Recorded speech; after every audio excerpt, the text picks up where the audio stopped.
ještě, že mám skvělou ženu. Řekl jsem jí, že jsem přišel o moji oblíbenou mikinu ve fitku. Ráno jsem se probudil a hele, moje vlastní značka.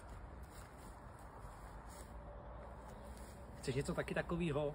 Tak napiš, mrkni, jak se to dělá, to je jenom pro takovou inspiraci a mnohem více vyrobeno u Boďuly.